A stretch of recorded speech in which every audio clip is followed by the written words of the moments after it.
Hello friends, ഇന്നത്തെ വീഡിയോയിൽ നല്ലൊരു വൈറ്റ് ബീൻസ് കറിയാണ്, തേങ്ങ അരച്ച കറിയാണ് ഞാൻ നിങ്ങൾക്ക് ഷെയർ ചെയ്യുന്നത്. തീർച്ചയായിട്ടും ചെയ്യാത്ത ആൾക്കാർ ഇതുപോലെ ചെയ്ത് നോക്കണം.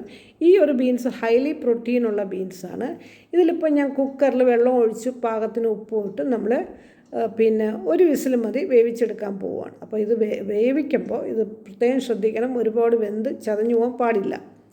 ഇപ്പം നിങ്ങൾ കാണുന്നത് വേവിച്ച് നമ്മൾ പാനിലോട്ട് മാറ്റിയിട്ട് 1 ടീസ്പൂൺ മഞ്ഞൾപ്പൊടി, 1 ടീസ്പൂൺ മുളക് പൊടി, 1 ടീസ്പൂൺ മല്ലിപ്പൊടി, ഇത് മൂന്നും കൂടെ ഇട്ട് നന്നായിട്ട് ഇളക്കി യോജിപ്പിച്ചിട്ട് അടച്ചു വെച്ച് നമ്മൾ വേവിക്കണം. കാര്യം എങ്കിൽ മാത്രമേ അതിൻ്റെ ഒരു പച്ച മണമെല്ലാം മാറി അതിൻ്റെ ഒരു മാറി കിട്ടുമ്പോൾ അതിൻ്റെ ഒരു തിളച്ച് കഴിയുമ്പോൾ അതിൻ്റെ ഒരു നല്ലൊരു ലുക്കാണ്. അത് ഞാൻ കാണിച്ചു തരാം. അപ്പം നമുക്കത് അറിയാൻ പറ്റും നമുക്ക്. അപ്പം നിങ്ങൾ നോക്ക്, അത് കണ്ടില്ലേ, ഇതിപ്പോൾ നല്ലൊരു പച്ച മണമൊക്കെ മാറിയിരിക്കുകയാണ്. അപ്പം നമ്മൾ പകുതി നെല്ലിക്ക വലുപ്പമുള്ള പുളി, വാളൻപുളി പിഴിഞ്ഞാണ് ഇതിലൊഴിച്ചിരിക്കുന്നത്. പുളി ഒഴിക്കുമ്പോൾ പ്രത്യേകം ശ്രദ്ധിക്കണം, കൂടിപ്പോകാൻ പാടില്ല.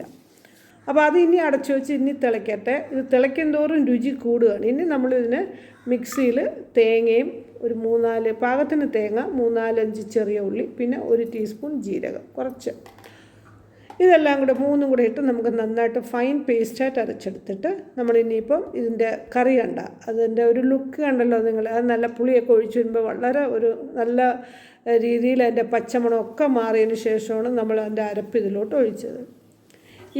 ഈ ബീൻസും കണ്ടോ, ഇതൊന്നും ഉടഞ്ഞിട്ടില്ല, അങ്ങനെ തന്നെ ഉണ്ട്. ഇനി നമുക്കിതിനെ നന്നായിട്ട് അടച്ചു വെച്ച് തിളപ്പിക്കണം. നന്നായിട്ട് ഒന്ന് തിളവഞ്ഞ് അതിൻ്റെ ഒരു പച്ചമണമൊക്കെ മാറി കിട്ടുമ്പം എന്താ പറയുക, അങ്ങനെ ഇരുന്ന് അവിടെ തിളയ്ക്കട്ടെ. ആ സമയം കൊണ്ട് നമുക്ക് കടുക് വറുക്കണം. കടുക് വറുക്കുമ്പോൾ നിങ്ങൾ പ്രത്യേകം ശ്രദ്ധിക്കണം, വെളിച്ചെണ്ണ, കടുക്, പിന്നെ ഒരു 3 അല്ലി വെളുത്തുള്ളി ചതച്ചിടണം, പിന്നെ വറ്റൽമുളക് 2-3 വറ്റൽമുളക്, പിന്നെ കറിവേപ്പില. ഇത്രയും സാധനങ്ങൾ ഇടുമ്പോഴാണ് ശരിക്കും ഇതിൻ്റെ നല്ലൊരു ഫ്ലേവറും മണമൊക്കെ കിട്ടുന്നത്.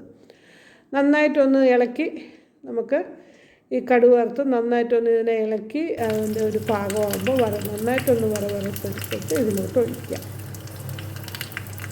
അപ്പോൾ തീർച്ചയായിട്ടും ഇത് ചെയ്ത് നോക്കണം, ചെയ്യാത്ത ആൾക്കാർ. ഇതൊരു വളരെ റെയർ കറീസാണ് നമ്മുടെ കേരളത്തിൽ, പ്രത്യേകിച്ച് തിരുവനന്തപുരത്തോട്ടൊക്കെ ഇതൊന്നും ആരും ഇങ്ങനെ ഉപയോഗിക്കാറില്ല.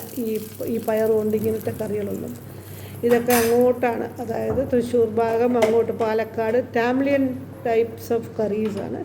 അപ്പോൾ തീർച്ചയായിട്ടും ഞാനിപ്പോൾ അതിനെ കടുക് വറുത്തത് നമ്മുടെ ഇതിലോട്ട് ഒഴിച്ചിട്ട് ഞാനിപ്പോൾ ഒരു സെർവിങ് ഡിഷിലോട്ട് മാറ്റിയിട്ടുണ്ട്. പയർ കണ്ടോ. അപ്പോൾ തീർച്ചയായിട്ടും ഇഷ്ടപ്പെട്ടാൽ like and share and subscribe ചെയ്യാനും മറക്കരുത്. നന്ദി. അടുത്ത വീഡിയോയിൽ കാണാം. ബൈ.